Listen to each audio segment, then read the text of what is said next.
Pull up on the spot, I'm ducking another op from another block until I give him a couple shots. When I hit the spot, we pulling up, it's something high, showing off the rocks. I'm high chief just from the top, we can get it in though. Looking for your kinfolk, all these men in the bar, I'm wick with the pencil. Trying to smoke something, so at last, my last stash, I'll be smoking out the window like I caught backdraft. No turning back, I'm earning scraps and learning that I've been fired with the pen like an inferno match. Send her up to the sky, thunderclouds hit me, show you the full gore with all killer instinct. Put him in a figure four, maybe he will listen more when I kick in the door. Hey, ladies and gentlemen, what's going on? It's your boy Dallas Cash, Humble Rose's podcast. I don't have my co-host with me, Angel Rose or La Madrina here. I really initially told them no interviews this week, but I couldn't resist getting this interview out just because, honestly, when you have somebody as talented as this guy, you have to think the opportunity presents itself. This guy has had a background in voice acting, an experienced technician when it comes to Sony Vegas Pro, very knowledgeable human being, very knowledgeable brother. He is an artist. He is so talented with many different things, whether he paints a Picasso on a wall or he humors you with his dark but quirky humor. This guy is an amazing voice actor, and he's here to tell us about his humble beginnings and where he's come from. The West Coast is full of talent, and the fact that this gentleman that I'm going to bring up is making his mark and has very good pointers that he's going to give us, this kind of feels like a seminar. I expect to see this man on Crunchyroll. I expect to see this man in film. I expect to hear this man's voice in video games, which is ironic because he has done a bit of indie game voice acting on the side.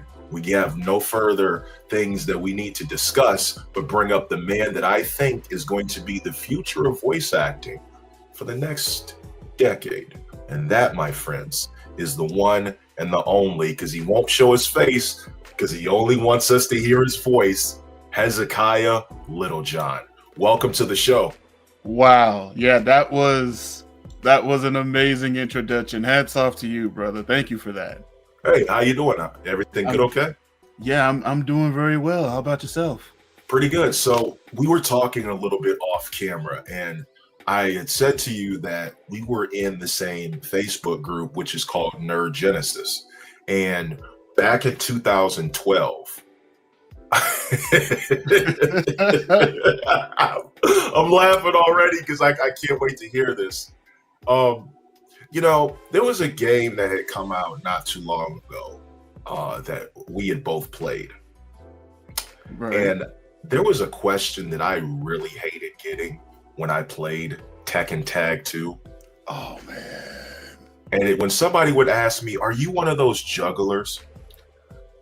I would be, you know what I'm talking about. I'm holding in to laugh right now, bro. The way that you said, are you one of those jugglers? I'm like, yo. Do I play the game? Like, how it's supposed to be fucking played? Oh, man. Like, don't get me wrong, there's ways to play. Are you a juggler? I guess? Perhaps. I guess. When you get hit with this combo, you'll find out. Yeah, it's gonna keep you up in the air for a little while. Right. You better Kimmy out of that shit if you want to get away. Man, the sidestep is there for a reason. Yeah, it'd be a real shame if I forgot how to play and let you beat me or something. Right, it'd be a real shame if you didn't hit the fucking ground for the next 10 seconds. You know what? I don't even like your character. Get mixed. So my question was, yes, because as you come to the show, we ask some questions that kind of make you think. With Tekken, why did Tekken stand? I mean, fighting games has kind of been your thing, honestly. Like it has, yeah. Because also Street Fighter as well. Yes, Street Fighter, Tekken, a little bit of Mortal Kombat, but that depends more on each title because each one, while it feels the same, they're different. Mm-hmm. But Tekken for sure is like my bread and butter, is my favorite fighting series. Also, DOA and Virtua Fighter. Did you see the trailer for Virtua Fighter? Yes, absolutely. I did, and it looks amazing. I will say, I got to throw in one of my favorite fighting games of all time. And we're not counting crossover games, but Blaze Blue definitely is one of my all-time. Yes, and here's the thing. I mained Ragnar the Blood Edge because we have the same birthday. When's your birthday? March 3rd. March 3rd. Okay, so that's and your birthday is September 23rd, right? That's correct. Someone has done their research. Yes. Not only have I done my research, I actually want to ask you about this image right here. Like, ladies and gentlemen, this guy's not only a voice actor, he doesn't only do some Sony Vegas Pro, but this guy is like a fucking engineer. We got to talk about this. I don't understand why PlayStation hasn't sold anything that looks even remotely close to this, but this controller right Ain't no way! That was years back, man. Wow. Okay, I can explain that one. Go for it. So quick. I can explain that one super quick. So that was back when the PS4 was out. Yeah. And I was just curious, like, I wonder if I can customize the buttons and whatnot, because sometimes I like to tinker around and stuff. I almost thought about making a fight stick before, but should have. You could definitely pull it off. Yeah, I got the 3D printer for it. I'm just lazy about it. But 3D printer, and you got a shirt press. Yeah. I've made shirts before. 3D printing, I have a little bit of experience in that. Like you mentioned before, I have experience with Sony Pro. With that controller, it was just like, I want some new buttons because I started seeing them all over the place. And it's like, all right, how do I learn how to do this without making the controller explode? And I ended up watching a few YouTube tutorials, and the parts that I did modify were actually like super easy to do. All the intricate, like changing the touchpad and all the wiring, I did not touch because I did not want to waste $60. Straight up. I understand that. I was broke at the time. I didn't want to take that risk. I will say, hey Nessa, hola, this is one of my co-hosts, Vanessa. I didn't, like I said, Nessa, this one's all me. I wanted to do this one personally, so I'm a little selfish, but you guys are doing the Melina Perez interview, so you guys can take that one. I hope you guys are having happy holidays, Nessa. Hopefully you are having a happy holidays too. Hey, can you again, I wish I could see your face. Could you tell me a little bit about what this image is and the truth behind it? Like, if I can have your attention real quick. Sure. What is this mystery image? You tell me. This is the alternative Black Kid starter pack. Yeah. Oh, we lost him. Oh, we lost him. He's gone. Oh no, we lost him. I'll keep talking until he comes back. Yeah, the alternative Black Kid starter pack, which he had posted about, and I was kind of wondering, like what exactly was this about? Because when he had posted this, like, I was like, hey, what the hell? Device is not connected, so something happened. We lost our guest, but he'll be back. Hezekiah had posted this image not too long ago, the alternative Black Kid starter pack, which, I mean, looking at this, you pretty much get the idea of where this is going. Like, there's so much truth behind this that there is many different things that go with this that actually show truth. And I think because of that, we have a lot of different areas to cover when it comes to that. All right, our guest is back. Oh man, the nostalgia hit you so hard it fucked up your connection. No, I had to refresh. I don't know what happened. Like, I laughed and then I looked down and the connection got jacked up somehow. Hey, you laughed so hard that the connection was like, you out of here, bro. Yeah, the connection couldn't handle it. But yeah, that post, that alternative Black Kid starter pack. Oh my God, you want to talk about memory lane? Tony Hawk Pro Skater, everyone loved that. Yes. Toonami with anime, loved it absolutely. Gorillaz, Linkin Park, Daft Punk, and of course, on the bottom right, WWE. Oh, big man. fan of wrestling, man. I'm still a big fan to this day. Fun I fact, I actually love wrestling so much that I attempted to become a professional wrestler. really. Yeah, I went to the EWF in San Bernardino, California, and I did a little bit of training over there. And the issue that came up was while I was training, I had an issue with my knee, Mm. and I had tried to brute force something, and my knee almost popped out. Yeah, very painful experience. 10 out of 10 would not recommend. He gave the Keith Lee review. Yeah, like it popped out, and it's like, okay, this is painful, and I had to make a decision then, because at the time I was like in my early 20s, and even though I'm training, I'm already getting almost injured. It's like I'm not even in a spot where I could pay for my own health insurance at the time. Should I continue doing this? And I made a decision that for the sake of longevity, I need to step away.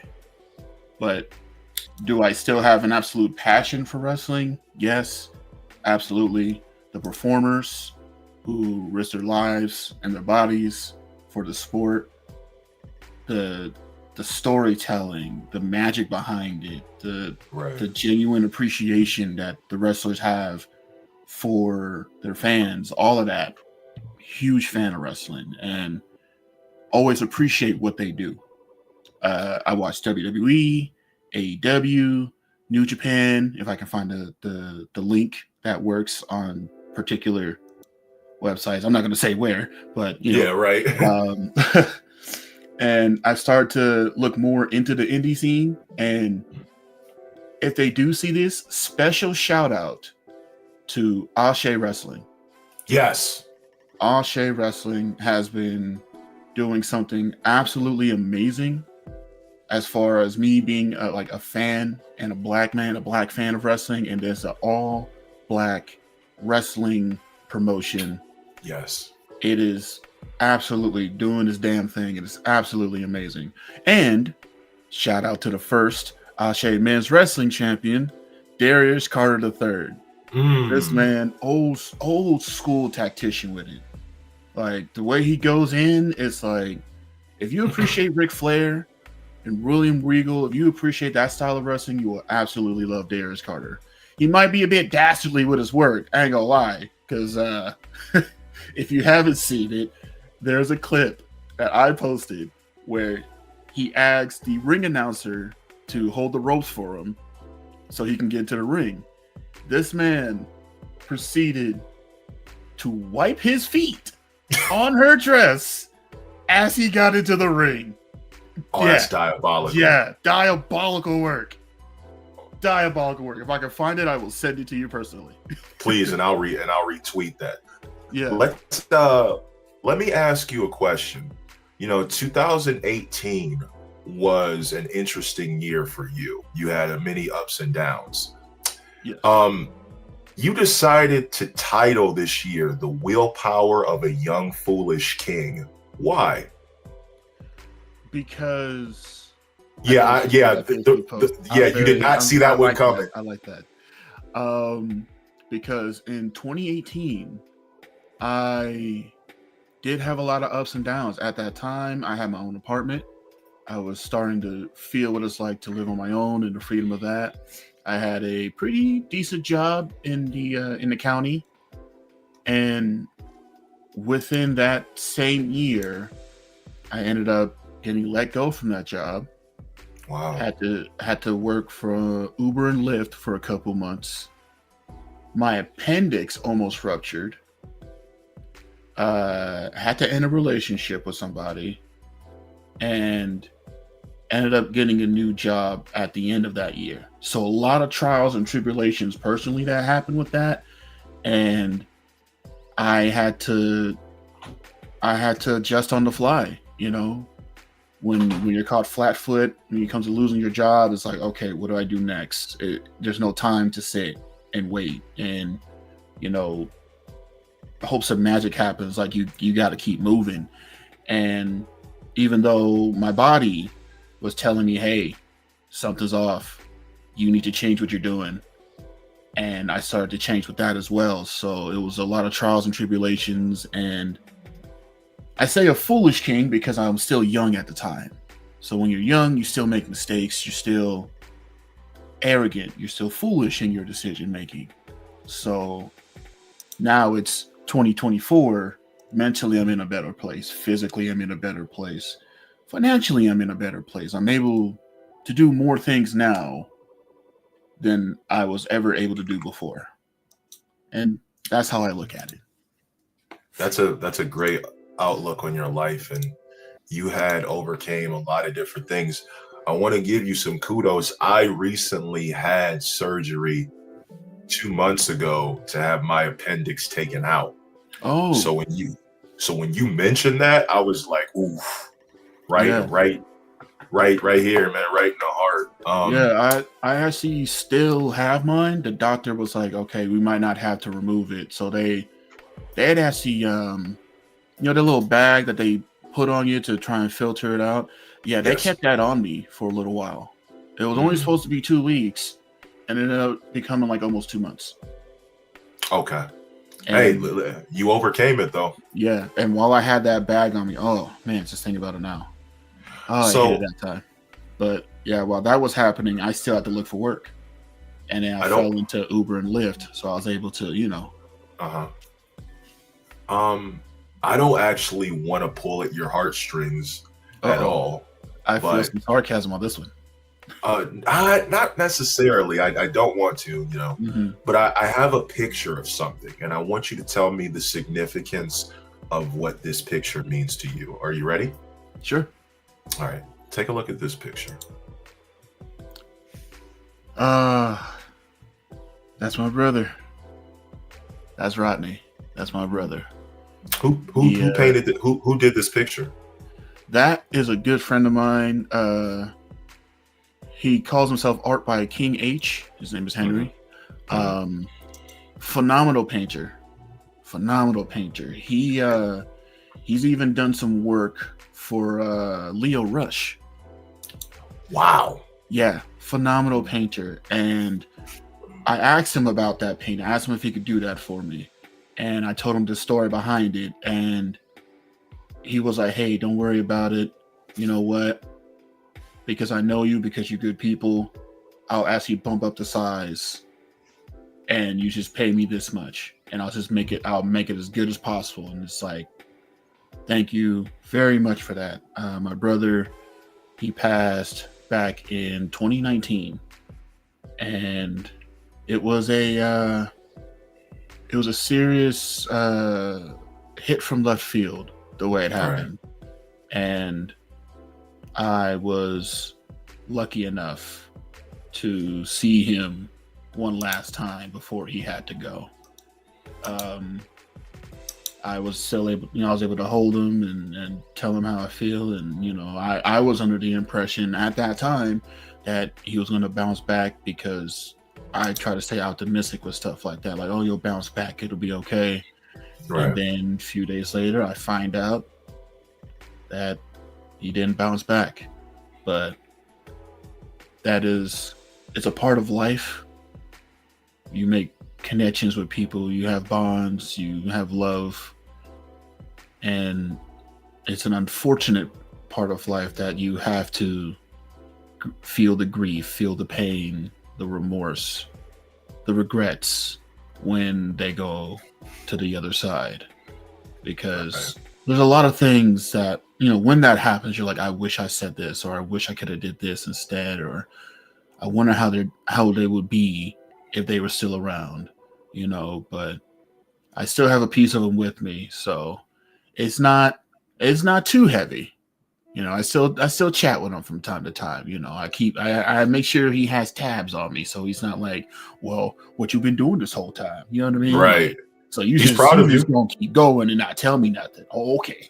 Yeah, he's proud of you. He's proud of you. Even when you graduated, like he had posted a picture about it. Like, he's proud of you. He's always been proud of you. And not only that, but like you've carried different burdens with you.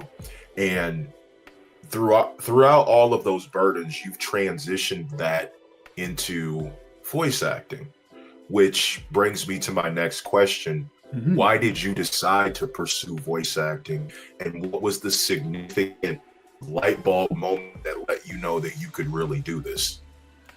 Honestly, anime. Straight up. Anime was a major inspiration for that. Dragon Ball Z, back in Toonami. Oh, you got the Code Geass tattoo. I can't even look at you like that because now you're gonna try and tell me to do some rambunctious activities. Nah. I actually share this tattoo with my little brother.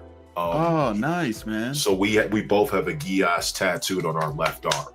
Nice. But the relationship between me and my little brother is like almost, I'd say, how Lelouch's relationship was with Clovis.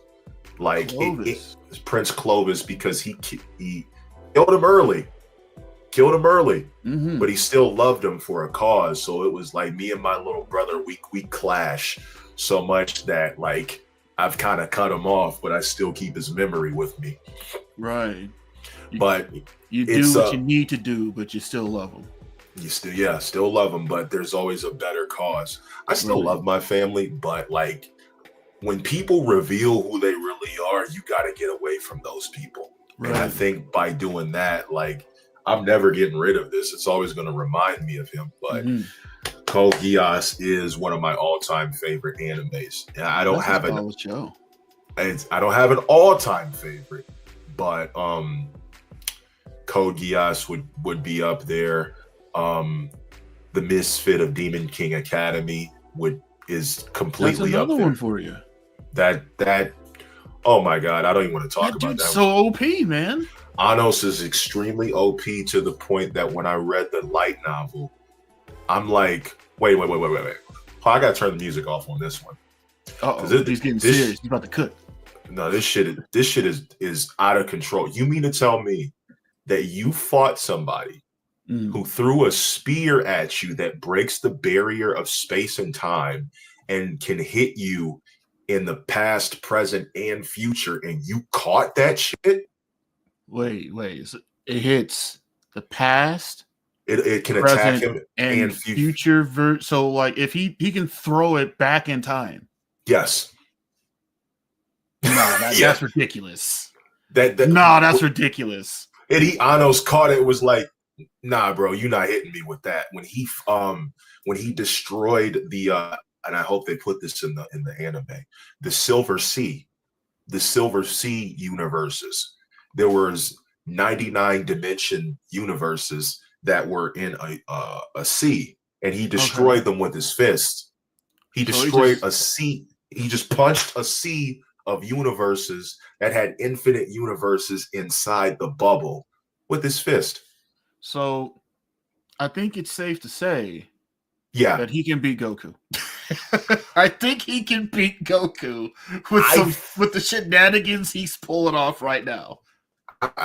He can beat Goku, Beerus, Whis, Zeno, anything that you throw at him. I'd even go so far as to say that Sailor Moon can do the same thing, but they are not ready for that. They're not ready for that conversation. Oh man, they hate the idea of Goku losing in anything because, like, don't get me wrong, I love Dragon Ball Z too. It is me too. One of my all-time favorites. That nostalgia will never go away. Goku versus Frieza and Namek, top tier. But you gotta admit, if he's not even the strongest person on his own show, not even mention other anime, but in his own show, how can you stand on such a hill and be like, yeah, he's unbeatable? No, bro. Like, Beerus literally beat him in a movie.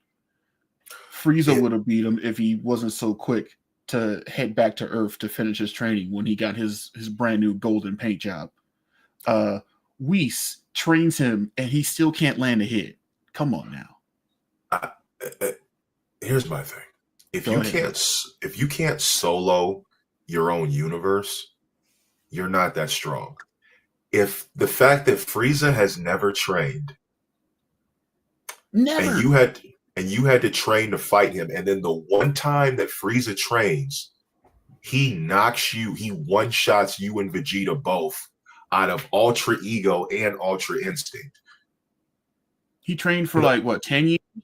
Yeah, like 10 days in the chamber. So it's like 10 years. That's still less than half the training Goku went through. Yeah, and now you got to call on Gohan and Broly for help because unfortunately, hybrid Saiyans have more potential than pure-blooded Saiyans. Yeah. Well, I mean, Broly's just like a mutant, basically. Like he just literally built different, you know. Yeah. But Gohan, if Gohan kept up with his training, he would have surpassed Goku a long time ago. He would have surpassed Goku way before. I blame the second half, well, like not the second, but like the second half of the Buu saga. I blame that on people not liking Gohan because when he stepped up to Super Buu, and they had the music playing, like his song playing, dun, dun, dun, dun, you know, and he's standing up there looking all tall, you know, looking like a whole grown ass man, like I'm about to save the day in this bitch. And he's standing up, and you see Super Buu looking down on him like he's some punk, and it just gets mollywopped, just beat from pillar to pillar, post to post, from one side of the country to the other, from East Coast to West Coast, and then the shenanigans happen, and it's like, ain't no way you just hold out Gohan like this after all this time. You had all this hype up, all this. You had him train with the old man. He had the Z sword. He got his potential unlocked again, just for him to lose again. Man, y'all don't like the future. Y'all don't like progress. Y'all done violated Gohan on more than one occasion, and I'm not standing for it. So it is what it is. The only person who's gotten violated more than Gohan is Vegeta.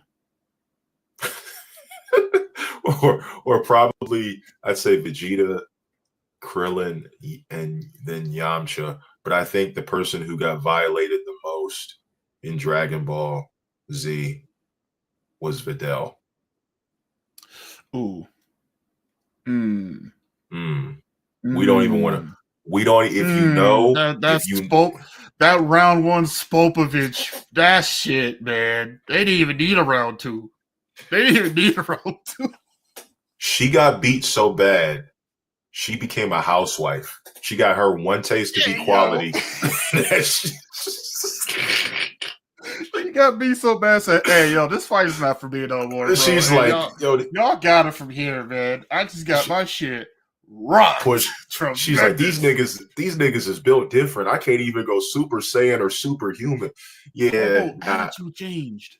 Yeah, she stayed right. I'm not saying that it should be this way, but she took her ass straight to the kitchen, straight to the fucking. she was like, no, you just reminded me.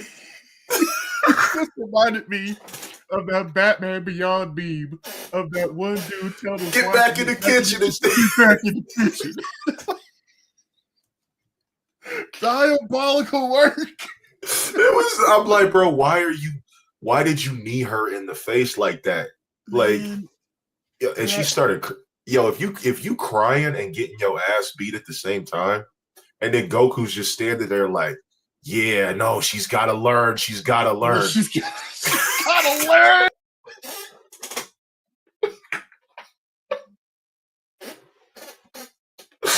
Oh my God. Oh no, we lost him again. Oh no, I gotta stop making him laugh so much. Oh my gosh.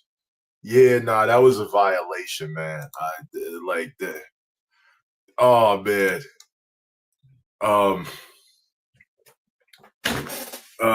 They will need to connect their mic. Gotta connect your mic and your before he can add you to the stream. Man, we clowning on this show. So yeah, Hezekiah, come back when you can. So yeah, no, like the way that Dragon Ball had this set up, it was like All right. that's what I get. That's what I get for making you laugh too hard. We gotta keep we cutting up in here. I No, love it. it's I need a new mic. That's all, because the cord is very sensitive on this one. It's a Blue Yeti, but If you want to use your, I mean, if you want to use your phone, you can use your phone too if something happens. if it comes down to it, but Okay. I'm good with where we at. I just got to be careful with. I probably have to scoot up a little bit closer so that way, I don't want to. when I start laughing my ass off, I ain't ruining the whole show again. Nah, he ain't ruining the show. We've had people who got beating her disconnected. ass, bro. Yeah, he beat her ass so bad she was like, "It's time to be a housewife." Yeah. Which, But because I just remembered, like, to go way back to your question about what my original motivations were. One of them was, of course, anime, because I mean we just went on a whole tangent about it. Yep. Second was because when I was younger, I was involved in a few abridged series. let's talk about it. You might not know them because they were relatively like niche anime. I don't know if this one in particular was niche, but one of them was Claymore. I am very familiar with Claymore. Wonderful show. Dancing Monkey Team and shit. Yeah. Mm-hmm. That was me. I was in the Dancing Monkey Team. I knew. I that's why I was like, this has got to be the same guy. Yeah. This has got to be the same. I'm a nerd, bro. So when I tell you, like, if I want to find something, I'm gonna go get it. I'm gonna go get it. So you actually saw the shows? Yes. Wow. Again, Nerd Genesis. I'm like, this has got to be the same guy. It's me. It's got to be, because I'm like, the way that he talks and the way, why does this sound like the dude? Man, this has got to be the same guy, because he had been talking about doing voice acting. Yeah. And not only that, like, I know another thing about you is that when I think we weren't like playing together, but I remember in the discussion you had said, "Yo, I fucking hate salad, but I gotta eat it." Yeah. I was on that phase where it's like, I need to be healthy, but salads are fucking terrible, dog. Like, I'm sorry. Oh, at that time they were terrible. Like, I've come up with solutions, of course. Man, I sound like a whole damn man child now. This motherfucker don't eat salads. No, it's cool. I don't eat healthy either. Veggie shakes, and I will eat spinach, but not from the can. Like, canned spinach is terrible, burn it with fire. But like actual baby spinach from the store, like kale and croutons, whatever, I can eat that. But if you come over here with that Popeyes bullshit, I might have to punch you for real. I might have to punch you like I am Popeye, because keep that nasty shit away from me. I don't know how he did it. Man didn't even have teeth. He just downed it. He just one gulped the whole can of spinach. You know how nasty that shit is? Oh yeah, I've had it before. They used to sell Popeyes, like literally a Popeye brand spinach at the grocery store. And the one time I had it, I'm like, oh my gosh, spinach is nasty, but my body needs it. So I just kept. Yeah. I would basically do the soda test, just like soda or whatever you're drinking, it just like quickly get it down, just so you can eliminate the taste. That metallic taste at the end. Oh, brother. So what made you? So how did you get? What was the process of? Because I would like to be a voice actor myself, and what was the process that you had to go through to get started as a voice actor, and what was your highest paying gig? The process, honestly, there are multiple paths. There are multiple paths to becoming a voice actor, and it will lead to varying results. You mentioned one earlier where you said you went to a coach and you had learned some steps from them. I didn't do that path. I used the small amount of experience I had from doing the bridge shows. I went to castingcallclub.com and I just threw myself out there. And then as I learned, I gained more experience of what you need to have in order to present yourself as a good voice actor. You need to have a demo for sure. And I went the route of I don't have the money to pay for one, so I'm going to make it myself. And I tried to learn how to do it. I went to Audacity. I used Sony Vegas, which I have tons of experience in because this is a little nugget from the past. I used to make AMVs, like Mm. like those old Dragon Ball Z, Naruto, Linkin Park AMVs. That was I you? made a few of them. Unfortunately, you won't be able to watch them now because TV Tokyo took down that whole channel and it had Damn, over that's 30 right. videos on it. That's right. Oh, I'm so sorry, bro. Oh, I just reminded myself of that anger. Oh, TV Tokyo sucks for that. Yeah, they Oh should. man. But yeah, I had experience with first I started with Windows Movie Maker, then it was AVS Studio, and then I went to Sony Movie Maker / Sony Vegas, and I just stayed with Sony Vegas. And I think I'm pretty decent. I'm not world class. There's a lot of things I can still learn from it, but what I was trying to accomplish with my demo, I believe I was able to accomplish on a good level. I take pride in my demo because it's me. I did it 100%. The motivation, the acting, it wasn't even a script. I just came up with scenarios and then just did them. I found the music online, copyright free, of course, because I ain't not trying to ruin anyone's chance of making money. We all in the same race, but Yep. I try to do it my own slice of this is my work. This is what I can do, and I have gotten a few looks. I've gotten attention from some people. I was on the Land Whales Killer podcast, but their podcast was like a story based podcast. I did some extra voices for that. Cool. I did an extra voice for a couple things on Casting Call Club. I think I'm gonna sign up for that. It's free. Like seriously, it's free. And I recommend Casting Call Club. I believe it's called voices.com, although that one is low key pay to play. So sometimes you might have to pay a fee to get to the bigger jobs. But if you're just trying to get experience, it's okay to go the free route. No one's going to judge you for going the free route, because when you do make it to those big shows, when you finally become a voice actor for an anime or a TV show or a movie, no one's going to be like, oh, he did it for free. He's a lame-o. They're going to think, yo, homeboy is on the big stage and he did it on his own. That's awesome. Like one of my favorites, Okay. one of my favorite voice actors is, I'm sure you've heard of him, Zeno Robinson. Yes, of course. Dude is extremely humble, extremely talented. And now, like when I first met him, he only had a few roles because I met him at an anime convention. He only had a few roles at the time, and some people knew him, some people didn't know him. But now he's out voicing Hawks for My Hero Academia. He's voicing, I forgot the name of the character, but the main character for Zom 100. Big role. I know you're talking about. Yeah, and another guy that I only had a little bit of chatting with online, and it just so happened to be before he went big.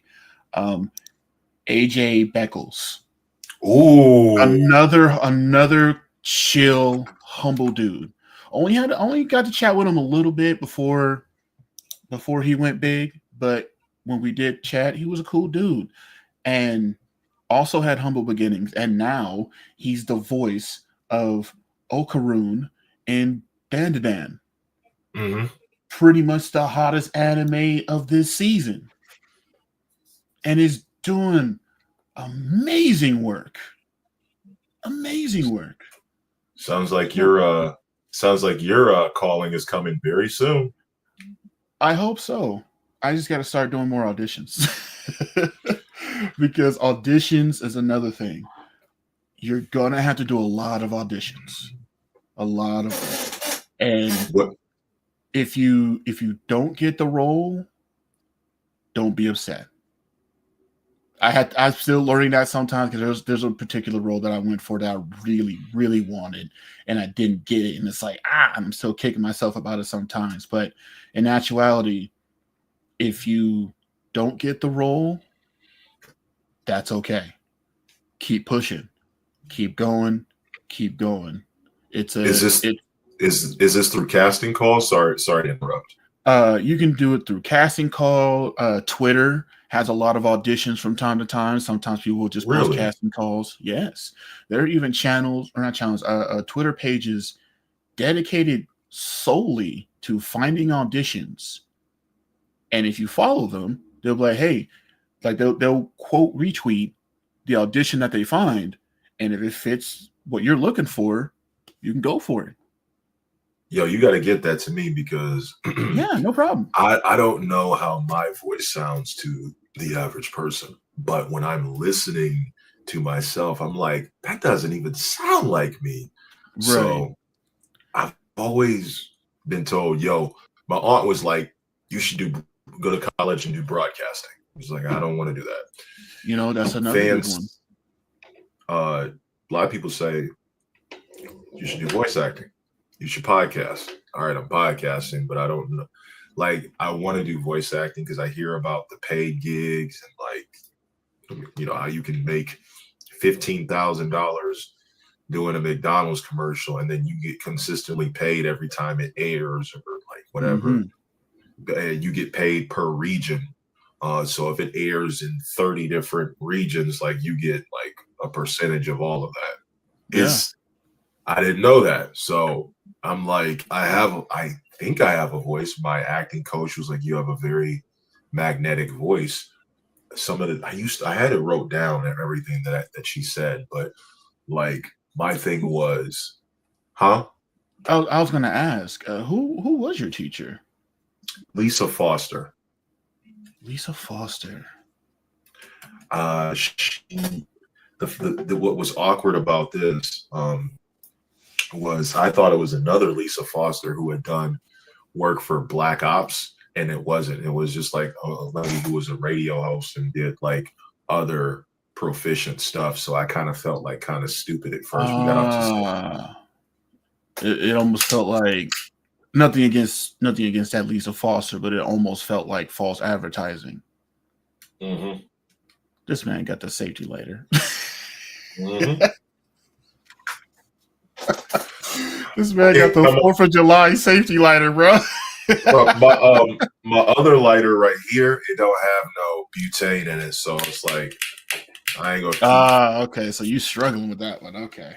Yeah, we call this the barbecue struggle lighter. So. Yeah, that exactly when you use to light up the grill. Mm-hmm.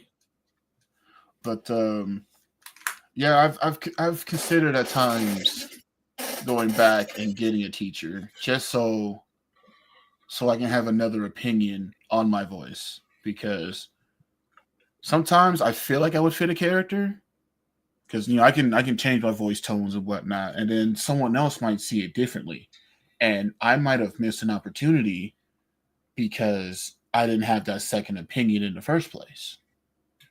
Let me ask you this. Go ahead. I'm gonna let me show you something. Let me show you this sick drag. No, let me show you something.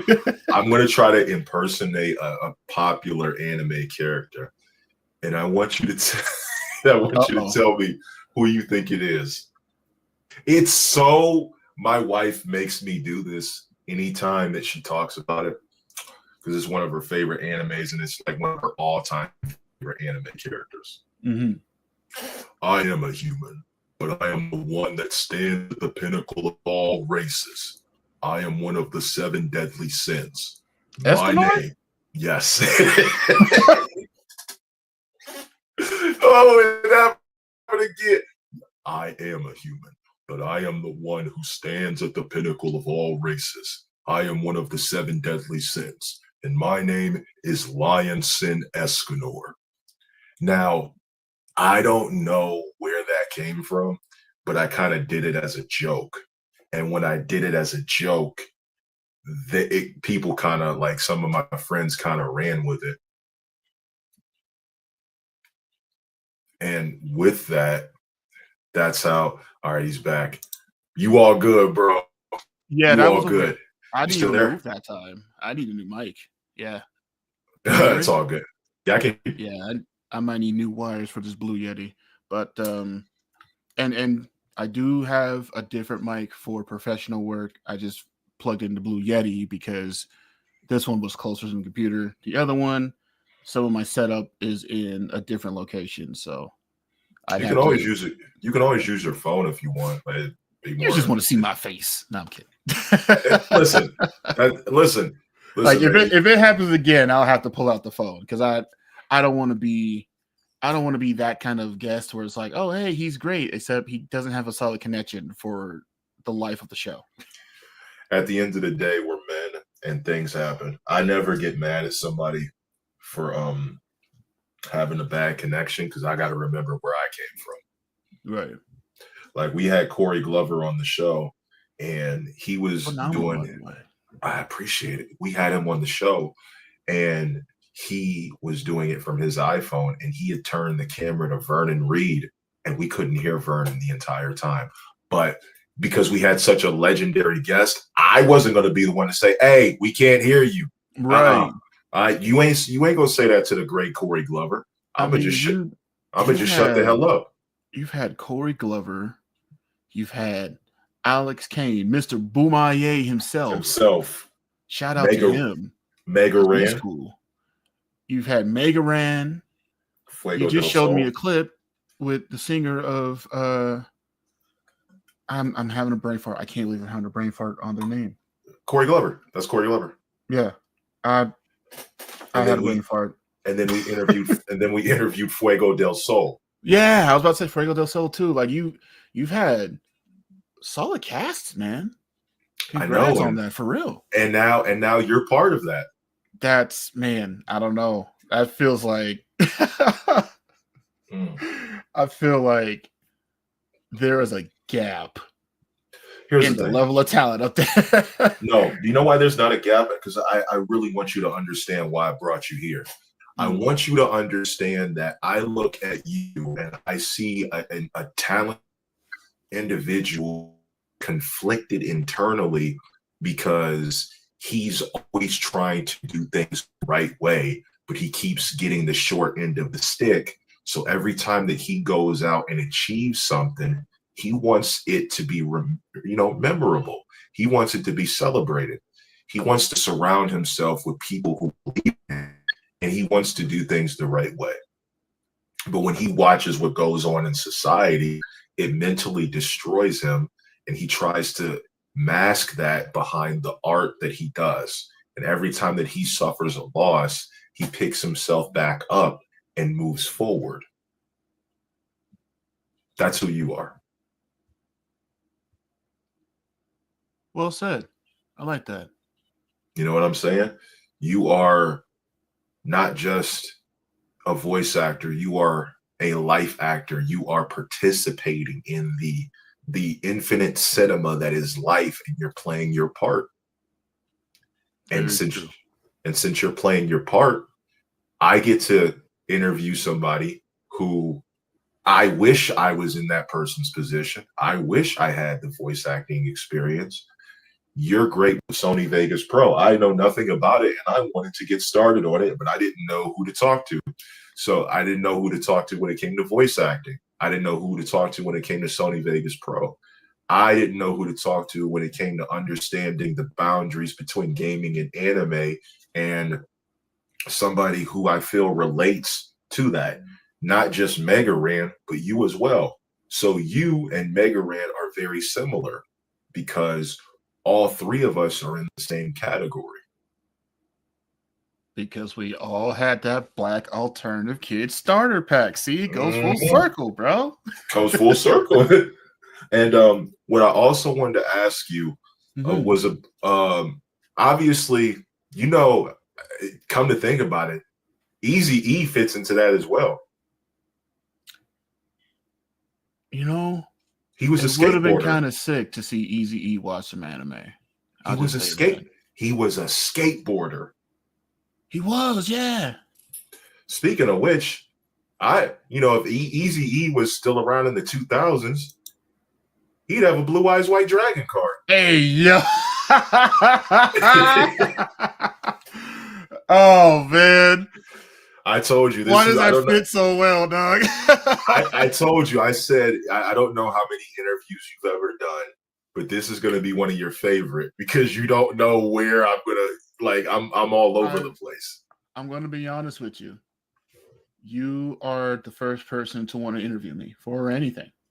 Oh, you're gonna get more interviews. Other than the because there was another time I did a podcast. It was at this Facebook group that I'm in, and it is called the BWO, Black Wrestling Order.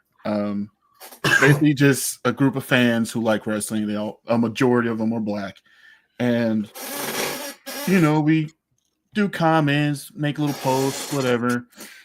And they have a podcast called the Elbow Drop Podcast. It's taking a while. I had to remember. It's been a while. Shout out to the BWO boys. Bring them on the show. Another side thing about that is because we're also into wrestling, we had came up with a promo division. I'm listening. Oh, you even got up out of his seat. The promo division was basically just like, because clearly we are not physical professional wrestlers. Clearly we are not going to be in the ring suplexing each other because we're just a bunch of goofs online talking smack to each other for the funsies. But what they decided to do before I got into the group, they wanted to do a promo division, so they would have promo matches with each other. They would like smack talk each other for like 2 to 5 minutes.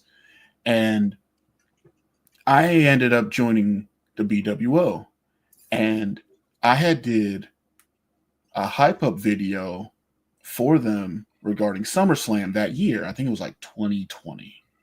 Okay. Right. And I just did a hype up video, and everyone loved it. They're like, yo, you should be in the division. You should be, you should do it. And I was like, I don't know. I just wanted to do something nice. Right. And one of at the time, the lead of the promo division, his name is Tyler Drummond, amazing human being, nothing but love for him. He's actually going on a weight loss journey right now, and he's lost like over 100 pounds, I believe. Shout out to you, Tyler.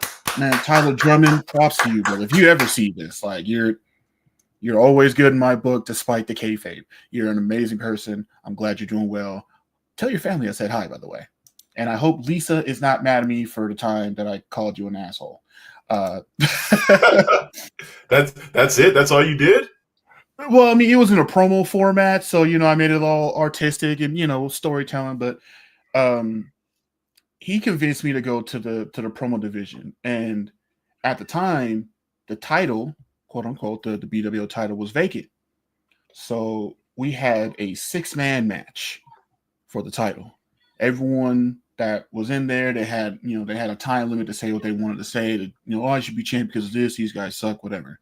I came in, and I had my Sony Vegas knowledge. So I did music for the background. I did some video editing to, make it seem like every person I was trash talking, it was like their picture would show up and then a big X would like pop in.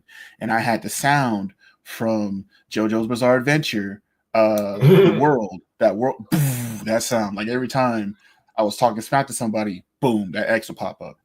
And I did a little extra clip, like I raised my head all dramatically. So, it's like, oh man, I'm in it to win it. I'm going to be the champion, whatever. Right.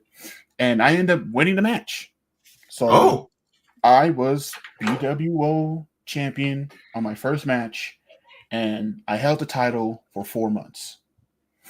And during that time, I got to see the division grow and develop and take themselves more seriously because Dallas smoked one for me. I'm still at work watching this. I'm glad you're enjoying the content, Nessa. I'm glad you're still here. So they started to develop. They started to tap into using video editing. They started to tap in with music and being more solid with their characters. I had a little bit to do with it, but it was mainly because they saw the product and they stepped their own game up. And now you can go to the BWO podcast, not podcast, or the BWO promo division on YouTube. Yes, that's a plug.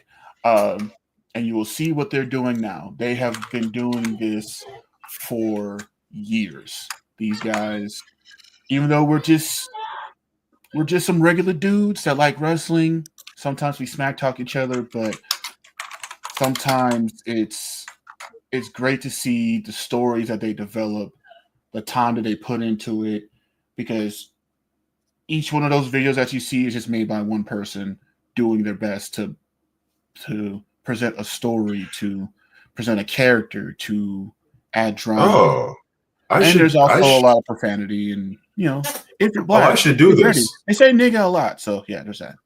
I should do this because, side note, I am part of a video game wrestling league called MPW, and we cut promos on each other and have our characters wrestle each other on the 2K games. Oh, that's brilliant.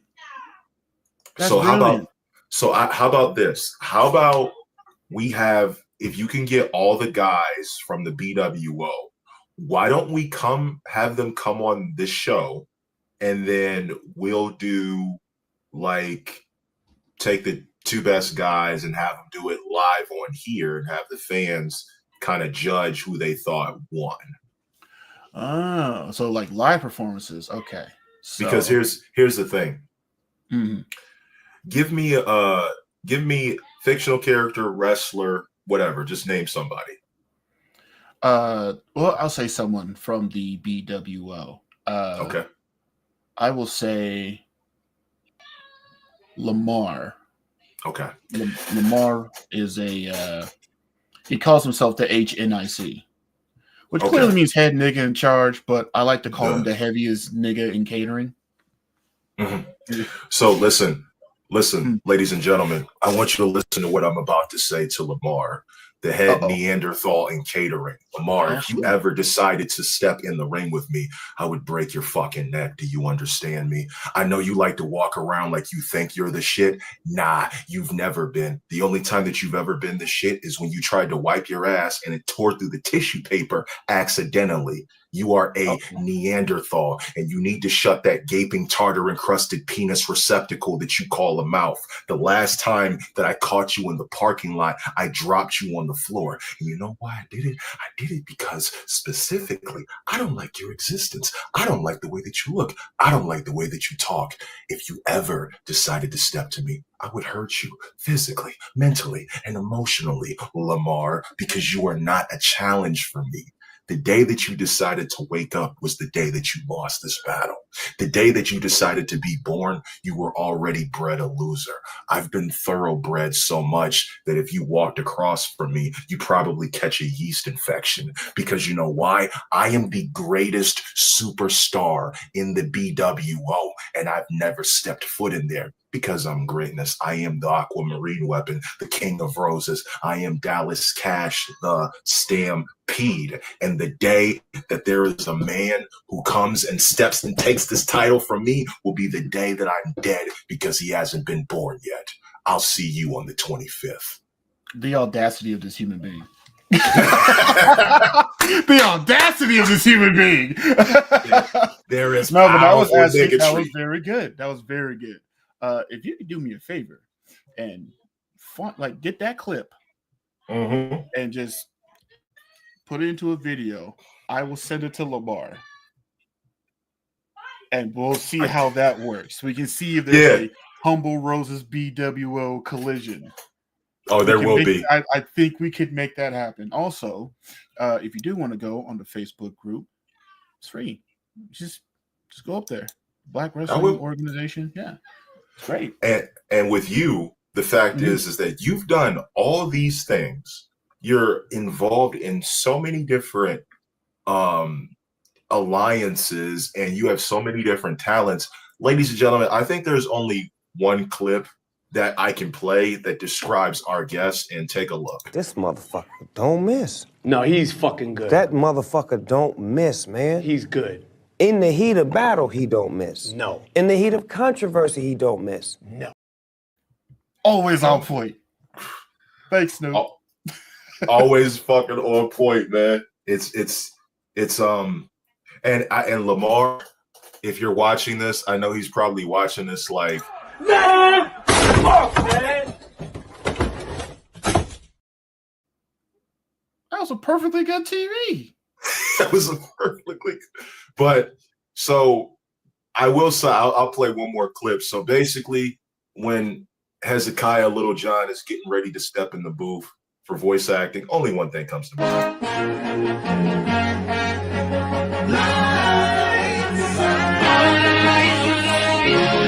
Lights on. Showtime, baby. Oh, man.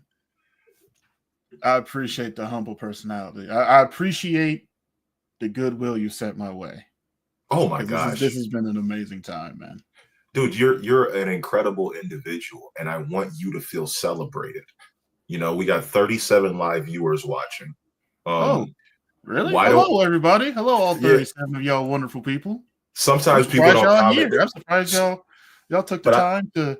But I want to tell you something. Tell you something. One of our viewers is a WWE wrestler. Ain't no way. I'm dead serious. Nah. Who? No way. She watches the show. She actually came here and was in the comment section interacting with my chat the first show that we did. If anybody knows who that person is, please type it in the comments so I can show Hezekiah. Just so you guys know, just so nobody knows I'm bullshitting him. If you've watched the show since the beginning, you know exactly who I'm talking about. Type it in the comments. We gotta let Hezekiah know, because yep, there we go, right here. I don't see meat. Yep. Look at him. He's gone. He's gone again, ladies and gentlemen. He couldn't. I knew it. I knew that connection was gonna break. I knew it. Yo.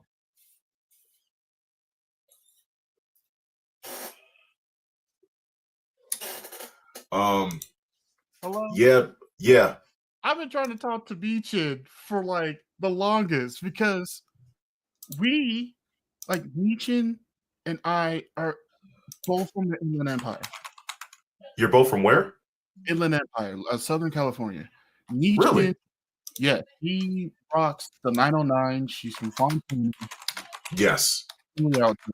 And I've always wanted to like say hi, get in contact with her. Not in a weird way. It's just like, yo, we're from the same place.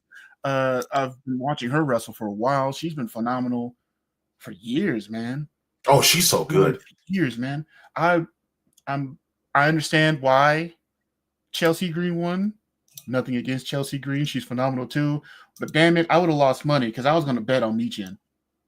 I was going to bet on her too. When she should have got her moment by now, respectfully, with the title. I think she can do it.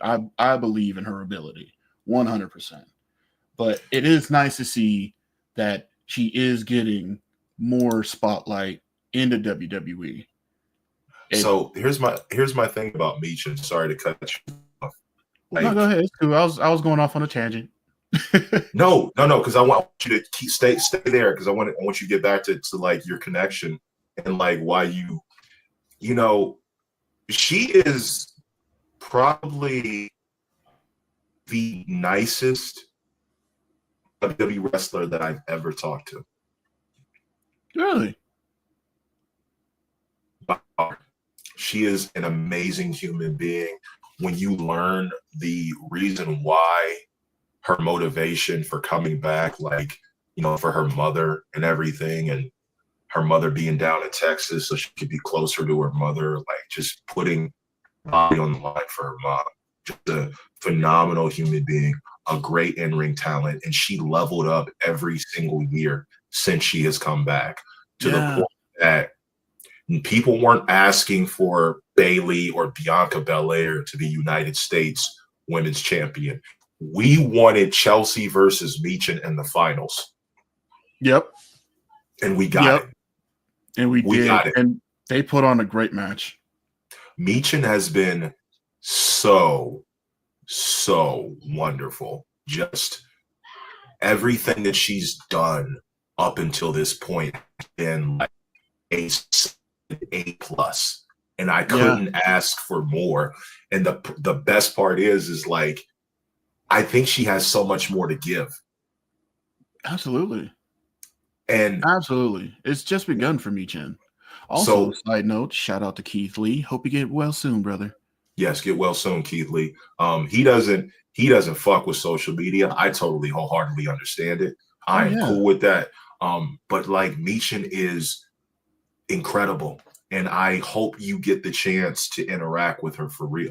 Like, tag her, you know what I'm saying? And just all you got to do is tag her and say, like, because you guys kind of grew up in the same area. I won't say like you knew her or anything, but like kind of did I know her? No, I did not know her on a personal level. I didn't know who she was, respectfully, until she became a professional wrestler. But hearing that she came from Fontana is like, oh snap, that's so close to me. Like, I have more encouragement to try and like get in contact with her, because to an extent I understand the struggles that she may have went through when she was growing up. I won't, not all of it, because, you know, I might understand 30%, but hey, she's black, by the way. She's black, by the way. She's what? She's black, by the way. Just so people watch understand. Stop telling her she's not black.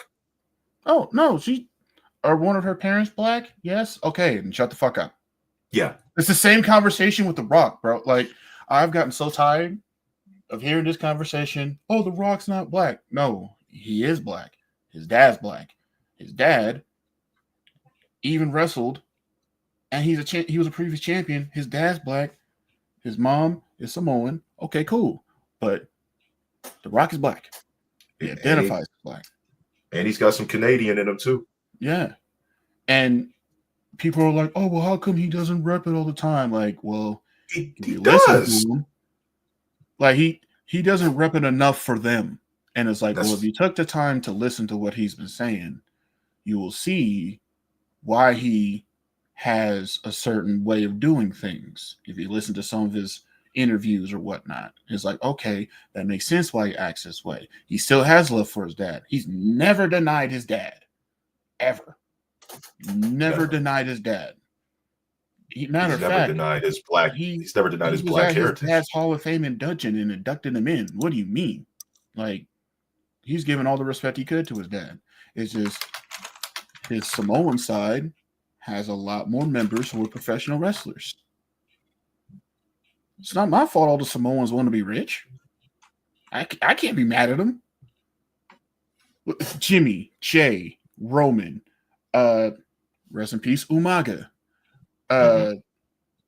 King Haku, the Wild Samoans. Like, there's just so many. I know I'm missing a whole bunch of them, but it's not my fault. They all like to wrestle and in turn get rich from it, and we just happen to see them on TV. If I had a famous family that was famous for wrestling and they wanted to get on TV, I'd put them niggas on TV too.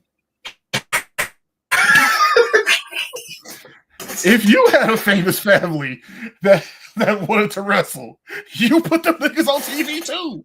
Like, don't be bad. Nah, Michin's my girl, man. Michin's my family business, but Michin is amazing, and I'm glad to see that she's finally getting some of the spotlight that she deserves. She was wrestling men, like, on the indies, and like, she had a great match with Matt Riddle. A great match. Like, she hit one of the best pile drivers I've ever fucked. Like, one of the best like package pile drivers I've ever seen. She fucking send that to me. Oh, dude, I think like ultimately, like, I have her as my pick to win the Women's Royal Rumble. Just Ooh, because, like, if I she didn't think didn't about win the the Royal Rumble. United States title, maybe there might be a story there to give her the win that she wanted, that she really deserves. Because I don't look at Right. her and see mid card or United. I don't even like saying mid card because it categorizes the talent. But with Michin, and I want to nail this point home. She has world championship material written all over her. All we Absolutely. need to do is get the machine behind her to kind of like believe. And I think they're starting to believe because of this. And now we got people who are constantly tweeting about her, but this was because she got herself over with her hard work and dedication. Absolutely.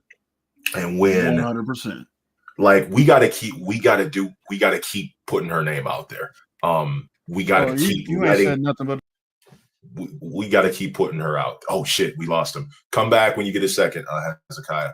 We gotta keep putting Michin's name out there. I don't give a damn what it takes. We need to consistently be behind her when it comes to that.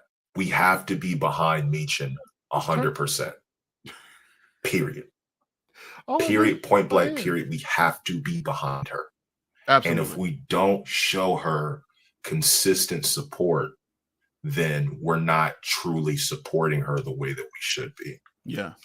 Because the women's locker room already have support for her.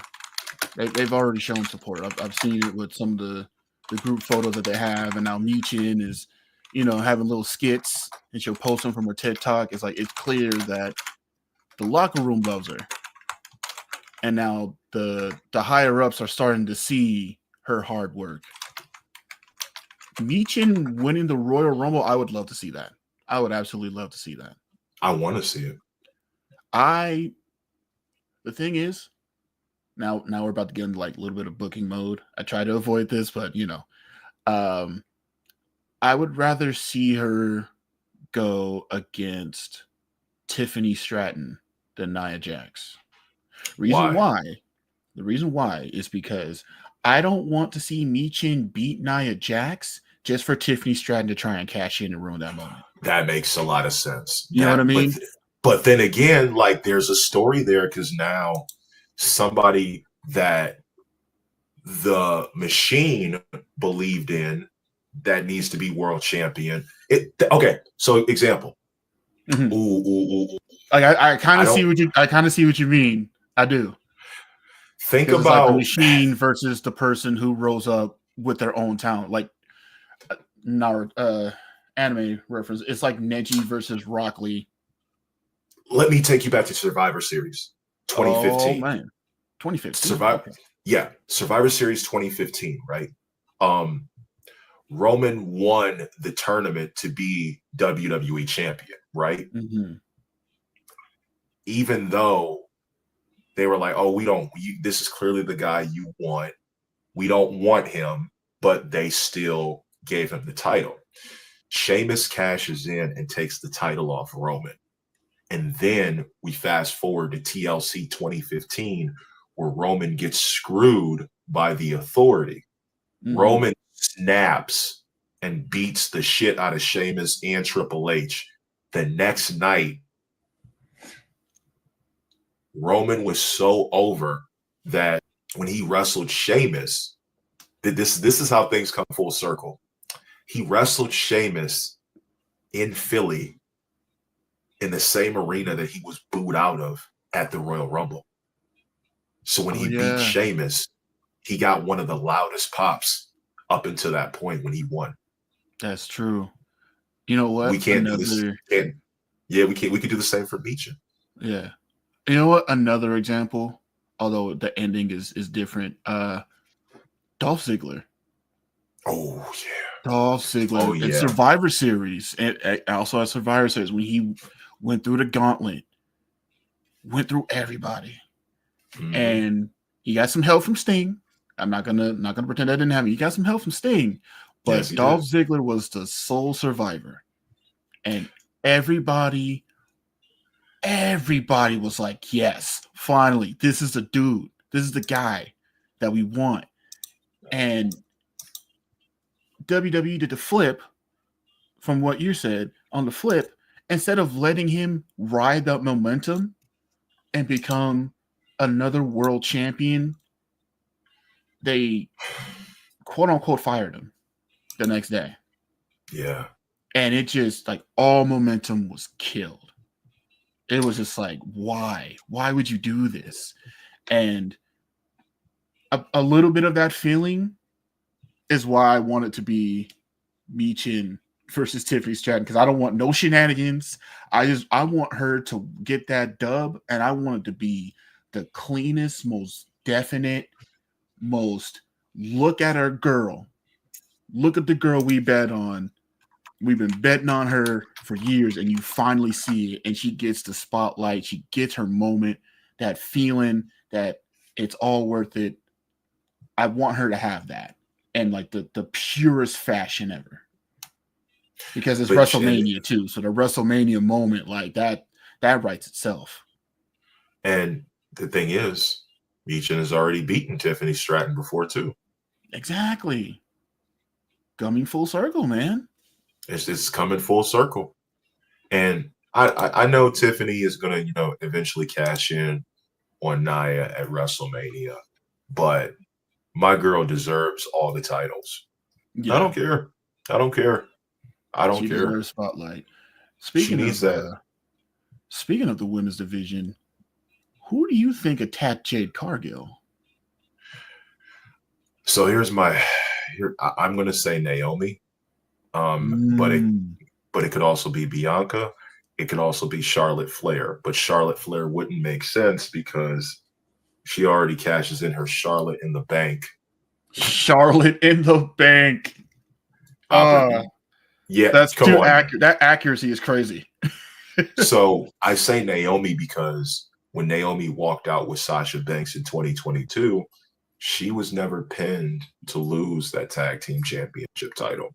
Mm-hmm. And to get it back and earn it back, she had to get rid of something that was in the way. Naomi heel turn would go crazy. Also, here's another thing. Mm-hmm. Who eliminated Naomi in the 2024 Royal Rumble on her debut? I didn't even think of that. Jade Cargill. I didn't even think of that. Who was the third wheel? Who was the third wheel to Bianca Belair and Jade Cargill? Naomi. Who was the only one out of the three who went on a losing streak? Naomi. Who was consistently frustrated with what was happening, that when she teamed up with Bayley, it almost caused a rift between her and Bianca? Naomi. Another thing is, when the medics got to Jade Cargill, Bayley was there with who? They were already there, yeah, because Bianca was in a match.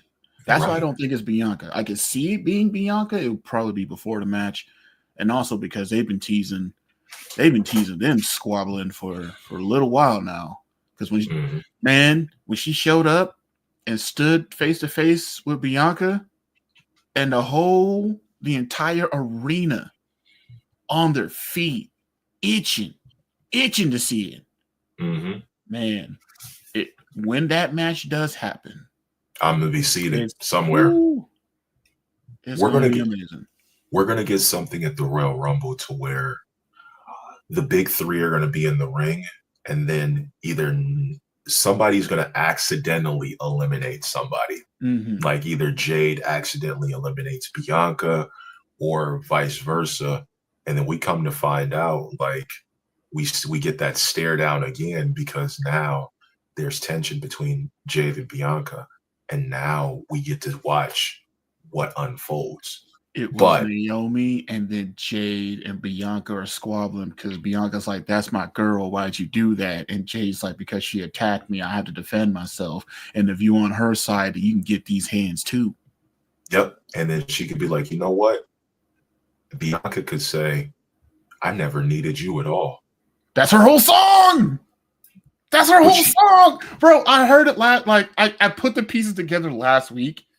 I was like, I never need you at all, and it's like this would be perfect if she ever decided to just say, you know what, deuces, Jade, and he throws her somewhere. I don't know, maybe onto a car.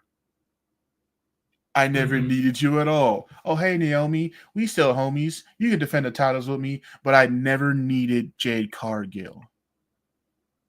And now with Naomi being in the spotlight now that she'd be like, I'm still a champion no matter who my tag team partner is. Right. And she could also say, I've already main evented WrestleMania.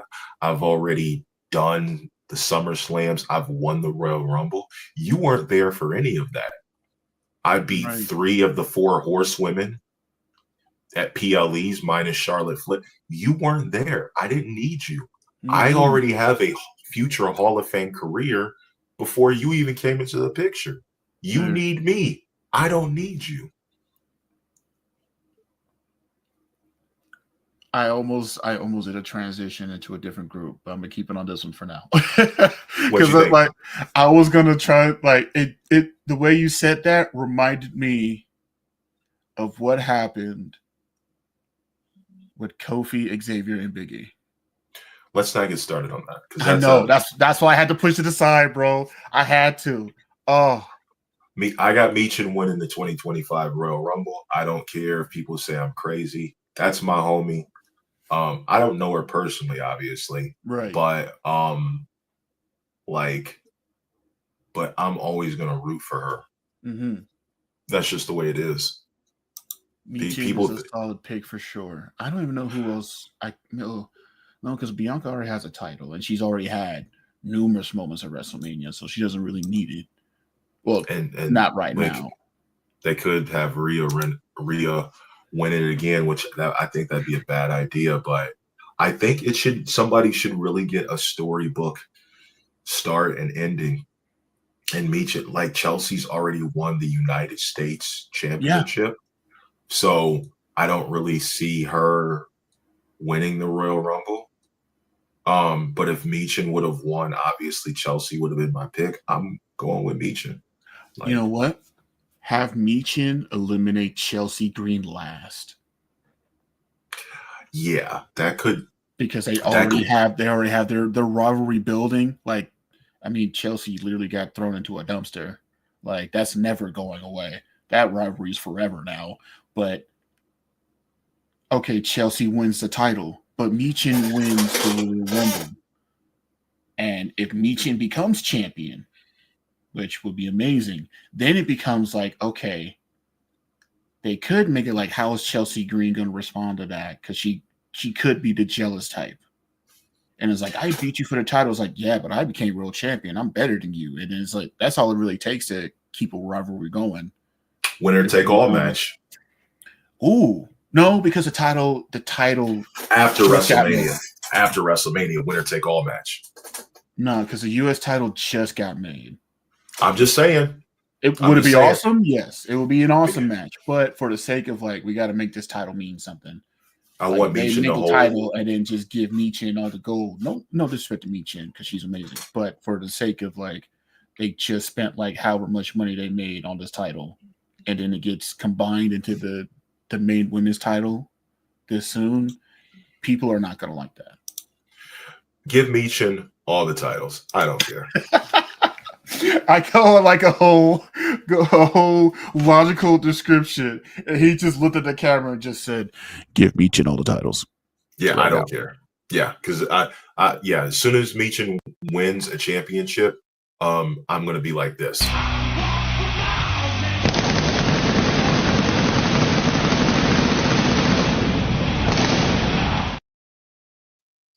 Yeah, that's how I feel. I mean, hey, you're not wrong. You are not wrong. Honestly, I just love wrestling, man. I love her. And all the things that have happened with wrestling, all the people that they help, all the people they influence, all the days they make better by just being themselves, you know? Yes. I know a lot of people a lot of people take it in a weird way, or like they overthink certain things. Like for example, the way they're treating Ricochet now is ridiculous, at least in my opinion. Some of that is like 10% his fault, and the others Like like 10%, yeah. Like, okay, he said something that you don't like. Okay, cool. yeah. But But there's no way on God's blue earth, there is no way you can sit there now and say that Ricochet is a terrible wrestler. There is no way. There's no way you can convince me. All the things that he's been doing when he does get spotlight. Did you see the match he had with Darby Allin? it was dope. Banger match. There's no way you can say, "Oh, he's not a good wrestler." No, you're just on the hate train for no reason, and it's low key ridiculous. Like, you need to take a step back and realize that this dude is risking life and limb to entertain you, and he's doing a damn good job at it. All the people, all the wrestlers, WWE, New Japan, AEW, TNA, Ashe Wrestling, HOG, EWF, all the places I can think of at this GCW. Mm-hmm. Which, by the way, if you had time, try to go to GCW for the culture. That's amazing. But Shout out to Mayans Warner. yeah, just in general, like these people, these competitors, these performers are doing a lot more than you think, and they deserve a little bit more respect than just coming up with random hate trains. Yeah. And on top of it, they're people too.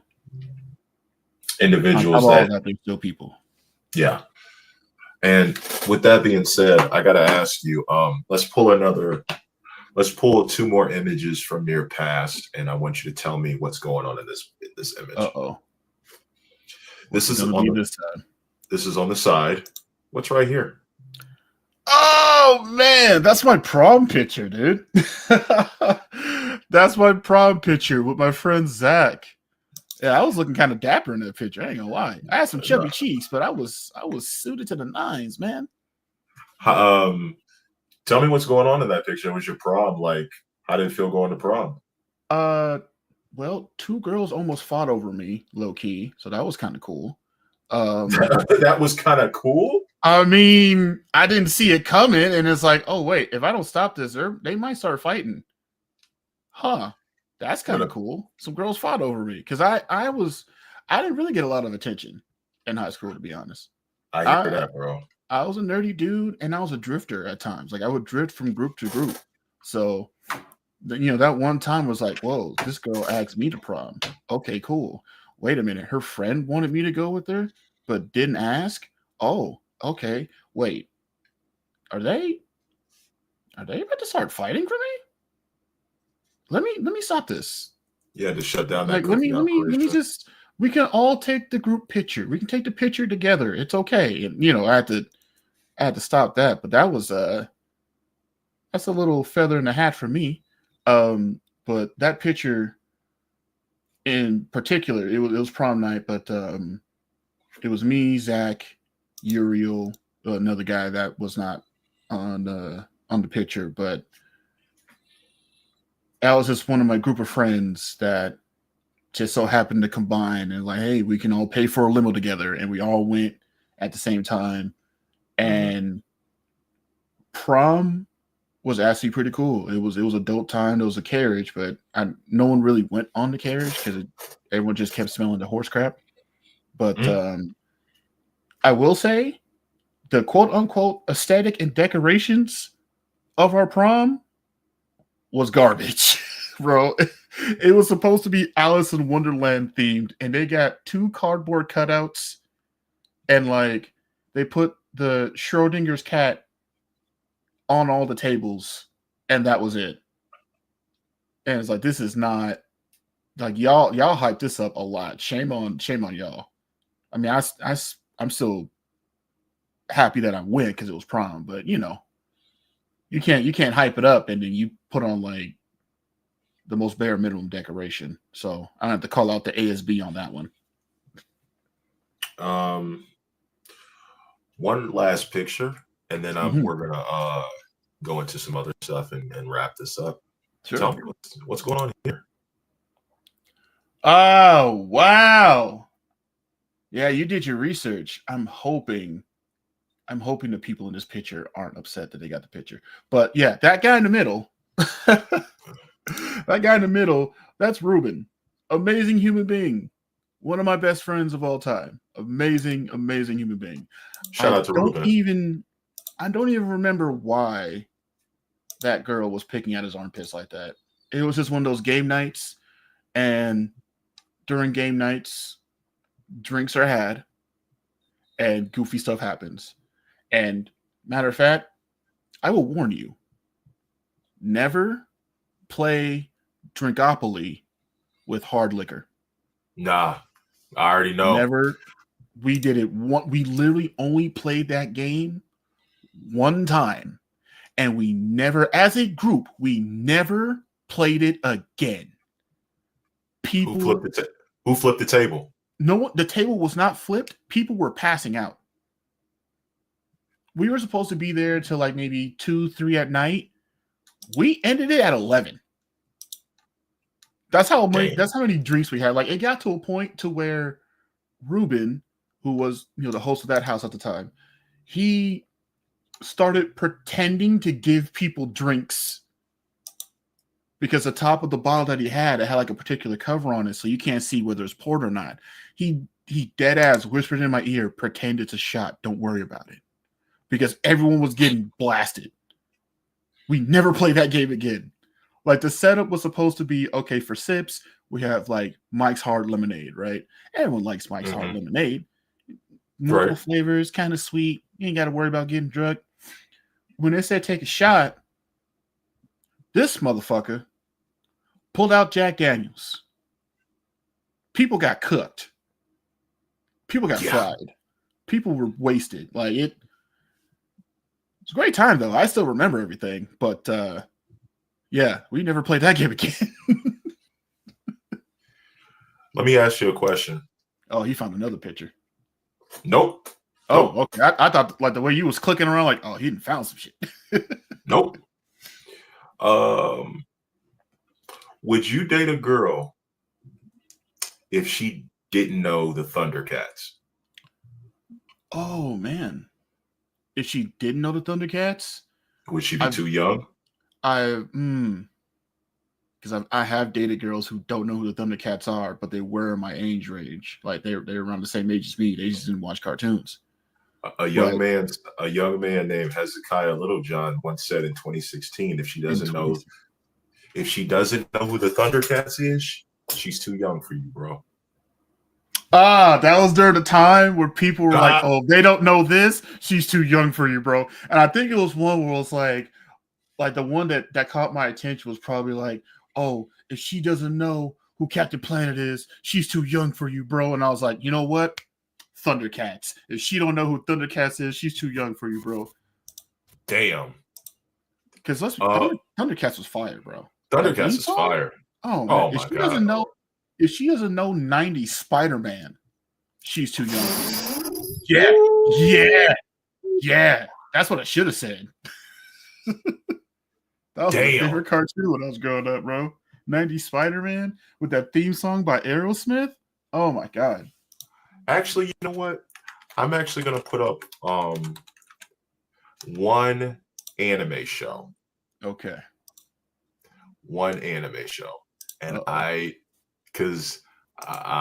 one thing about me is when I do research on you, the main thing that I want is the reaction. And when I hear the reaction, that lets me know that I've done my research correctly. I'm going to hit you with an anime that caught you off guard. Ready for the image of it? Go for it. Oh, man. Yeah.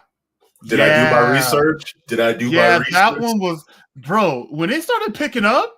Yeah.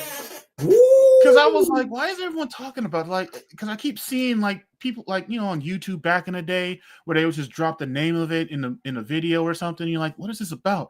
And I finally look it up. I finally take the time to go on Hulu and like binge this whole show. And it's like, all right, it's kind of got a little mystery. The girl with the eye patch, whatever. It doesn't seem all that bad. Holy shit, that bitch just died. Whoa, where did that come from? Wait, did that house just get set on fire? Yeah. Oh, okay, we're picking up. That was an umbrella. Yes. That was an umbrella. Oh my God. Mm-hmm. Oh yeah, they're all dead. Oh, they're all dead. Yeah, this was. It was great though. It was a great show. Unexpected as fuck, but it was great. And another thing I know about you is I know you used to stream looking at my Facebook. You used to stream Fortnite a lot.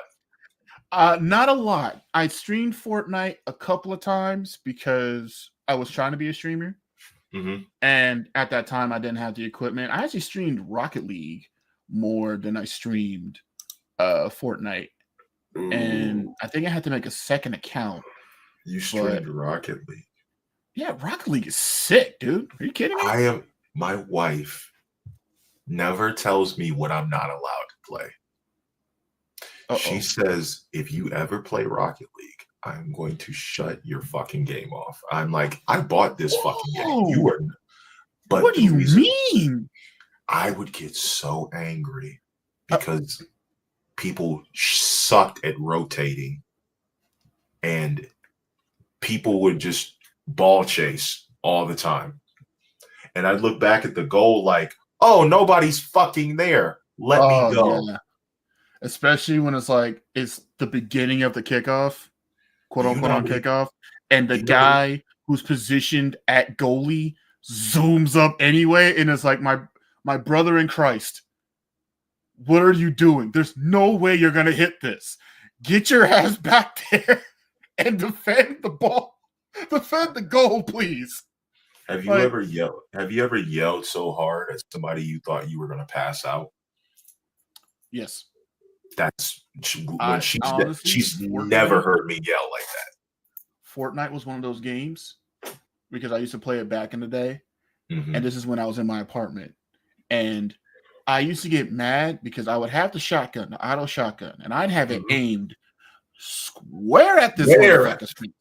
I'm talking like the whole spherical hitbox of this ugly motherfucker's face is right here in that square, that little imaginary reticle square, and then I shoot it, and the gun is not even. It's like a like blue rarity or whatever. It's not even the best one. It's just the blue auto shotgun, and I see the little red BBs that are supposed to represent. Oh, you hit them, right? They pop up. Tell me why this motherfucker only got hit for 15 damage. And he had armor on. And then he turns around without missing a beat and just one shot dome pieces my shit in the face. And I just got to sit there and eat it. I just got to accept that this game is balanced.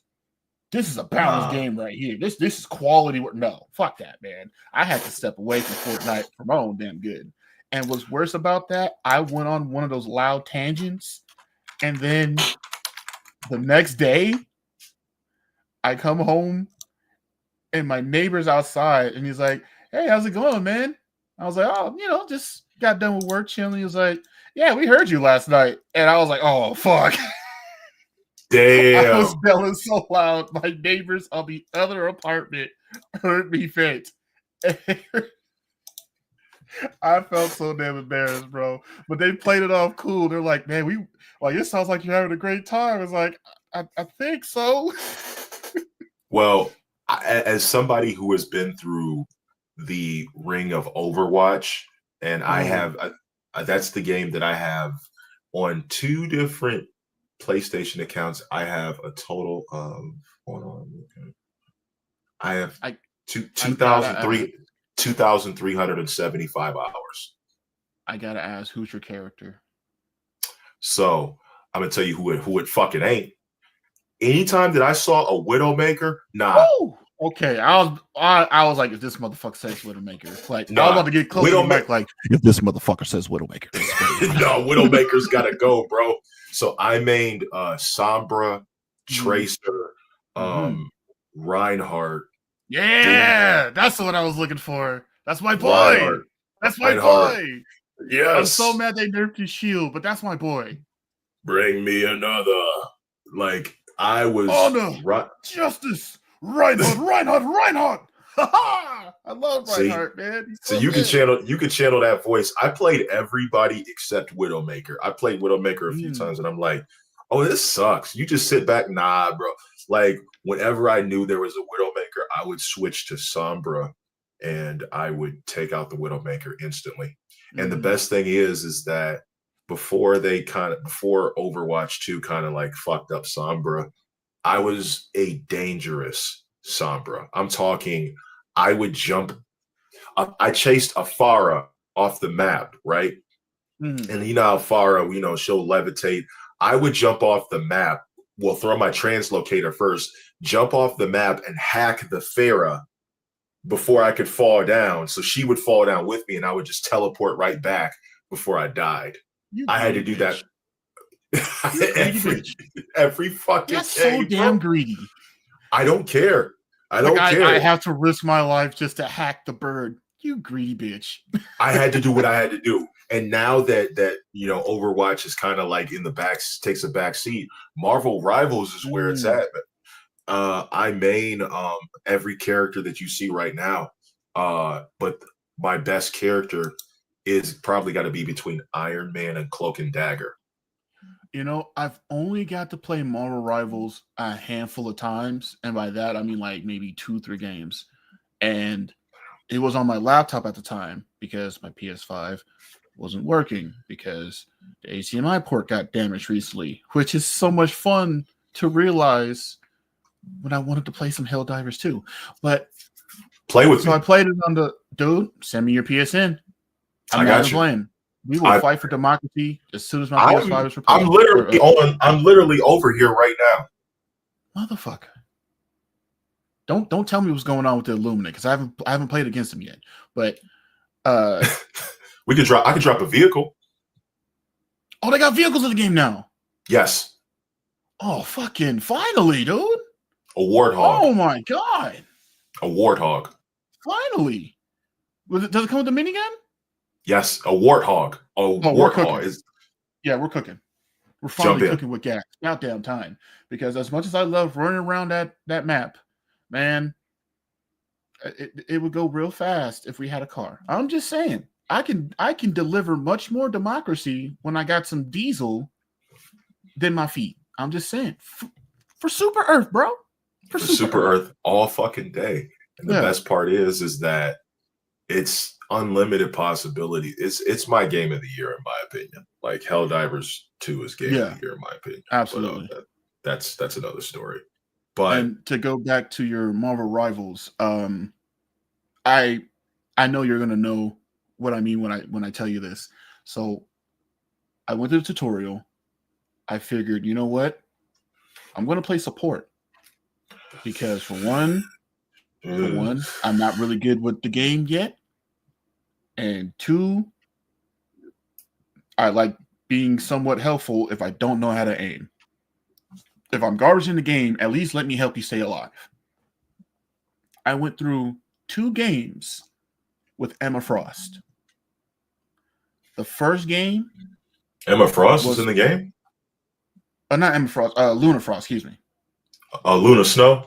Luna Snow. I don't know why I said Emma Frost. Luna Snow, yes. No, she got confirmed. She got confirmed. Well, Emma Frost is confirmed. Emma Frost, Ultron, hold on, let me pull up the list because I just seen it and I'm like, they about to make some money off of this game. They're gonna put Overwatch for like a solid 5 years, 5-6 years. Hold on, but yeah, it was Luna Snow. Excuse me, sorry, Luna Snow fans. I had Luna Snow for both games, and the first game, solid win. I mean, the teamwork was team working. I didn't even have a mic, but I was pinging people, so they were able to see who was where. Everyone was on the payload. We was working together. Like the game was gaming. Yes. The dub was brilliant. My team, magnificent. My heals off the charts. I had like 10K heals, putting up like banger numbers. LeBron James would have been proud of me if he was a support character. Then, damn, I played the second game. I Played that second game. I picked Luna Snow again because it doesn't hurt to be a support. Everybody was a duelist. Oh, I was the only one healing. Everyone else was a duelist. We won by the skin of our teeth because these motherfuckers were swinging around as Spider-Man not on the point. They were using fucking Iron Man zipping around not on the payload. I'm over here struggling. I'm trying to fucking kill Magneto, who was just like big boss tank mode. That motherfucker got so confident because I was the only one on the payload. He literally stopped firing at everyone else and made a beeline for me. That motherfucker went straight for my Asian snow power cheeks and fucking obliterated me in front of everybody. And what made it worse is he was chasing me and I'm pinging him like, please help me. I cannot kill this man. He is built for tough. He is going to annihilate me. And then I just see Spider-Man look at me and just swing away like, you motherfucker. How dare you? We ended up winning, barely, but I immediately remembered why I stopped playing Overwatch. Because when the team is team working, when everything's going well, it feels great. The dopamine's hitting. Everyone's doing their ults. The payload is moving. Everything goes well. When the formula ain't working and when people are on their solo shit, it makes you hate the game because you focus on being competitive and it's not your fault that you might lose. You can do everything right with your character and still lose. You can be the best damn healer, the best damn tank, best damn DPS. Luckily, Marvel doesn't do the gold medal system because that used to cause arguments too. But you can be doing everything right in your position, but if everyone else got their thumb up their ass and they're fucking around, you can still lose, and you will feel that anger come back, that toxicity. It will come back like no other. And that's all I needed to play for Marvel Rivals. I got the good and the bad. It reminded me entirely of Overwatch all over again. So what I'm seeing is so I'm seeing Emma Frost, Ultron, Deadpool. Okay. Blade. Wow, they put him in a game before they made a movie. That's crazy. That's crazy. Jean Grey with the Phoenix Force, Dark and then Phoenix. there's one more. I'm MODOK. MODOK. Oh wow. Oh yeah, he's gonna have to be. He's gonna be a specialist.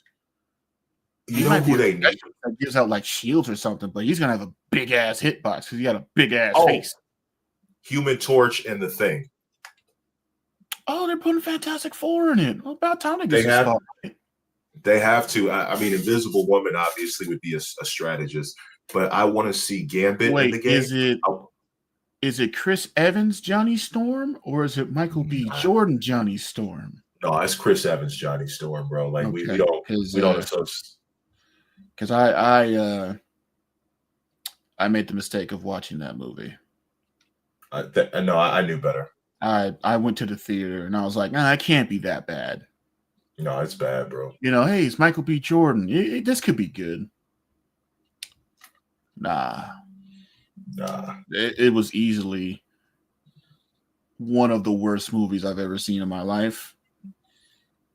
I put that in the same category as Cats. Mind you, I only saw Cats because the girl I was dealing with at the time really loved Cats and wanted to see the movie. I saw it and had to deal with cats. There was a lot of cats. Almost too many cats. Cats from up above, cats from down below, and all of these motherfuckers kept singing. And it's like, how long is this movie? What do you mean? It's 2 hours. Why are you making me suffer like this? The last movie you picked was great. The last movie you picked was Sonic the Hedgehog. Your KD ratio just changed dramatically. You went from being 5-star movie watcher to downright garbage in one fell swoop. I can't deal with this no more. Prior to that, like your voice acting career, obviously you're still working, you're still doing everything. My final question is, what do you think is the greatest piece of advice that you could give to someone who wants to start? Believe in yourself. Take all the advice that you can, learn from everybody. Some of it you might have to take with a grain of salt, but it is part of the journey. You are not a failure if you do not get that audition. You are not a failure if you do not get that audition. I'm going to say it again. You are not a failure if you do not get that audition, because no one is going to focus on your failures. They are going to praise you for your success. When you finally make it to that role, they will praise you for it. They know how hard you've been working. A lot of your colleagues have been there too. It is a journey. It is not a sprint. It is a marathon. Enjoy the scenery while you run. Make friends while you run. There's multiple paths. Sometimes you can pay for it. Sometimes you can't. Pick the path that you feel comfortable doing and enjoy it while you're there. Ladies and gentlemen, that was Hezekiah Littlejohn. Make sure you follow him on all platforms. You are an incredible human being and an incredible individual. I've enjoyed this interview so much, I forgot it was an interview. I mean, we've been doing this for like, what, 2 hours? Hour and 51 minutes. Huh. I think I just made a friend today. Oh, yeah, of course. Yeah. I'm gonna be on Helldivers later tonight. So yeah. Oh, and to those of you wonderful people who decided to stop by and actually listen to two schmucks talk about goofy stuff for almost 2 hours, first and foremost, thank you for giving us that time of your day. I hope that it was an enjoyable experience. And if for some weird reason you do want to see me more often, or if you want to see my goofy comments or talk to me about anime, video games, wrestling, voice acting, whatever it might be, you can follow me on X at the King Hezekiah, as I see how I met Mr. Dallas Cash here, because we actually, I followed him because he posted some of his battle rap, and it had a New Day bar in it, and I was like, oh man, he really just dropped a New Day, and I dropped a comment, and I remember another one where he had on the Bullet Club shirt. Oh yeah, the whole day. So it's like, oh, I gotta follow this guy. And as he discovered you because of V, I just happened to see you on V's page. That's right. Like, shout out to Hang 'em High. Yeah, Hang 'em high with the rings. Yes, we're gonna have him on the show too. Dude. Awesome guy. So to everyone who has blessed us with your attention, I humbly thank you. Thank you for taking the time to watch the Humble Roses podcast. Thank you for watching the Humble Rose bloom and blossom to what it is today. Thank you for taking the time to invest in Dallas Cash. He's a man of many talents. He's humble like me, hence the show, but he's very talented. He's very dedicated to his craft. He's very curious about the unknown and is willing to learn. The man is very, very underrated. If you can do me another favor, if you aren't following him already, follow him on X as well. I guarantee you he will make it worth your while. And I hope that you all have happy holidays, Merry Christmas, Happy Kwanzaa, Happy Hanukkah.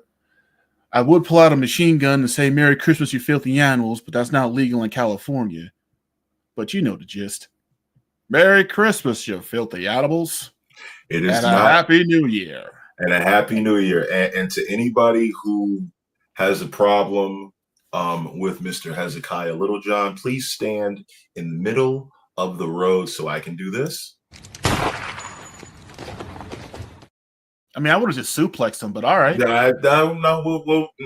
Okay. But I've been itching to do a German suplex. Okay, we won't do German suplexes, but if anybody has a problem with you, we'll get the BWO and we'll just put him in the middle of the playground and Fight back, nigga! Fight back, nigga! Fight back! Fight back! Don't stand a chance. Bitch, don't stand us. I want to thank Hezekiah Littlejohn for coming out. We'll definitely bring him back. I reached out to so many other voice actors. Alex Lee, shout out to Alex Lee. I reached out to him. You got Alex Lee. I reached out to him. His team should be reaching out. He's back awesome to me. too. Yes, voice of Arnold's Vodigo. And he's the voice of I'm having a brain fart. I can't believe it. Rengoku. Luke of Street Fighter. Yes. You know who I really want is Johnny Young Bosch. I want him on here. Oh man, badly. You want to talk about childhood motivations? That's one of them right there. You can't see it, but back here, behind the Black Panther posters, there is the Bankai sword hanging, the actual one. Wait, which Bankai though? Ichigo's. Tensa Zangetsu? Okay. Yep. So he knows his shit. Okay. Yep. Okay. With the chain too. Oh, okay. He's valid. He's valid. It's carbon steel, and I have to polish it like every month. So. Oh, you got the actual replica? Yeah. Oh, you motherfucker. Yes. Where'd you get it from? A store in my local mall. They sell the keyblades, the legitimate keyblades. They have 25 different master swords. They're colored differently. Oh. They have, but it's made out of carbon steel, so it's legit. Right. They also have Rebellion from Devil May Cry. Fuck out of here, dude. Yo, are you serious? Come to where I live. Come to Akron, Ohio, and that's where you lost me. You in Ohio. I'm surprised you're still around. I'm surprised your house is still in one piece. I hadn't heard about it. It's not as bad as people make it seem. We have so many different things out here. It's just that people think, the memes are funny. Oh, they're funny, by far. But people who have been here know how it really is. Ohio's one of the only states besides Michigan where you get 4 seasons in one day. I believe it. Yeah, I absolutely believe it. And then not only that, like we have the Pro Football Hall of Fame and the Rock and Roll Hall of Fame, and both of them are 25 minutes apart from me, so from different directions. Oh, wow. So that direction is towards Cleveland, which would have the Rock and Roll Hall of Fame and everything, and then down this way would be the Pro Football Hall of Fame in Canton, which also has Blaze Pizza, where LeBron invested in, and then House 330 is in Akron, which is LeBron's museum of all his memorabilia, and his high school is right down the street from the museum. He got a whole damn museum dedicated to him, and the motherfucker's still alive. Yes. That's crazy work. MJ has a statue. It took me a second. You meant Michael Jordan. I was like, Michael Jackson, of course. Oh, yeah. No. Mike, yeah. So I also have a theory that Jimmy Butler is Michael Jordan's long lost son. So there's that. Oh, all right then. No, it makes sense. Wait, because I just look at him. I got to pull up that meme. Just look at him. Because somebody did a research on it, and they compared when Jimmy Butler was born to the last time, because Butler was born in Houston. And Michael Jordan actually had a game in Houston that would have matched up with the night that Jimmy Butler was conceived. There's a whole video on it. There's like several videos on it, and they didn't do the science. That and Anthony Edwards, like it adds up. If you think about it, like it adds up, because if you cut Jimmy Butler bald, he would look exactly like Michael Jordan. It's like, oh shit. Okay, so Hezi, I'm gonna pull up this image real quick. Yo, All right. look at this. Hey, yo. What the fuck? Now that might be his son. Like real shit. That might actually be his son. Think about this. Think about the way that Jimmy Butler acts. He acts better than Karl Malone, I'll tell you that. Yeah, we ain't gonna get started on that. He acts a lot better than Karl Malone. No, you know what? I'd rather have like I might have a kid who's also a famous basketball player than whatever the fresh, never frozen $5 foot long fuck Karl Malone's got going on. Oh yeah, let me get a 13-year-old pregnant when I was 20 in college, and then my son grows up to be an NFL player, and I pretend like it's too late to have a relationship. And then my daughter goes on and wins championships in her professional sport that I've never done. So many things, so little time. We got so little time. Ladies and gentlemen, this has been the Humble Roses podcast. We've been on for about 2 hours and 1 minute. I want to thank Hezekiah Littlejohn for coming out. We will bring him back. We will bring him back. Again, this is the last show I'm doing for the year. Next show we're doing will be the Raw after the Netflix. So we will be there for that. Oh, the Netflix special. Yep. So Raw will be on Netflix for the foreseeable future, and we will be doing an instant recap for the first episode. So make sure you tune into that. Please go watch the Corey Glover interview on the Culture Clash Network channel. For those who do not have access to where that is, just go to my Twitter page. I have the clip of Corey Glover from Living Color up there, and in the first comment should be me pointing to where the interview is at. Please go watch it, like, comment, subscribe to the channel, share it, and also this interview right now that we just did is already streaming on YouTube, so it is officially wait, this one? Yeah, this one right here. Yeah, I stream this on Twitch, YouTube, and Twitter. Holy shit. So if you want to go back and watch this interview, it's already up. This is I didn't know it was going to be live on YouTube right now. Well, can I do a YouTube plug? Go right ahead. Thank you. This is going to be I was surprised it's actually streaming. This is actually going to be probably the most random plugs because I occasionally read stories from Reddit. Mm-hmm. And the channel is called @Reddit Nights. Yes, you had to put the @ symbol because someone else took Reddit Nights, and it's Reddit Nights with a K. The picture is a moon, and I occasionally read stories from Reddit because Reddit's always full of drama, and sometimes you want someone who has a smooth, buttery voice to read it to you. Gives you something to fill your ears while you're doing something else. You could be, washing dishes or eating a sandwich or whatever. And if you feel like listening to some of the stories, I got a few of them up there.